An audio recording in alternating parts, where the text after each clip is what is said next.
இன்னைக்கு நீங்க பார்க்க போறது ஒரு healthy cheating day vlog. Hey everyone, good morning. Fat to fit ஜோனில் இன்னைக்கு டே 15. அதுக்கு முன்னாடி ஃபேட் லாஸ்டிக்கு தேவையான பொருட்கள்: சிறிதளவு தண்ணீர், ஒரு ஸ்பூன் ஹனி, ஆஃப் லெமன், புதினா சிறிதளவு. இது எல்லாத்தையும் ஒன்று சேர்க்கும் பொழுது நமது கொழுப்பு கரைக்கும் பானம் தயாராகி விட்டது. இந்த ட்ரிங்க் குடிக்கும் போது ஒரு ஆச்சரியம், நானா இதை பண்ணேன்னு. நீங்களும் ட்ரை பண்ணி பாருங்க. சூப்பர்பா ரெஃப்ரெஷிங்கா இருக்கு இந்த ட்ரிங்க் குடிக்கும் போது.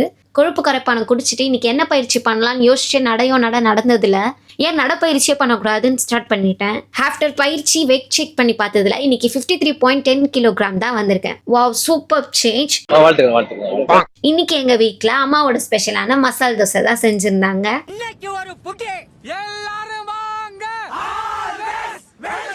அதுக்கு முன்னாடி கருவேப்பிலை கம்பல்சரி, அது கூடவே ஒரு ஆரஞ்சு ஜூஸும் எடுத்துக்கிட்டேன். இன்னைக்கு பிரேக்ஃபாஸ்ட் ரொம்பவே ஹெவியாக இருந்ததுனால லஞ்சை ஸ்கிப் பண்ணிட்டேன். ஈவினிங்காக ஒரு மசாலா சுண்டல் தான் எடுத்துக்கிட்டேன். இதில் ப்ரோட்டீன், ஃபைபர்னு என்ன தான் கண்டென்ட் இருந்தாலும் தேவையில்லாத மசாக்கள், ஆயிலெலாம் எக்ஸ்ட்ரா இருக்கிறதுனால எப்பவுமே லிமிட்டடாக இருக்கிறது நல்லது.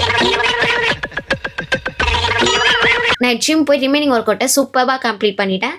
டே 16ல் பார்க்கலாம். Stay tune everyone.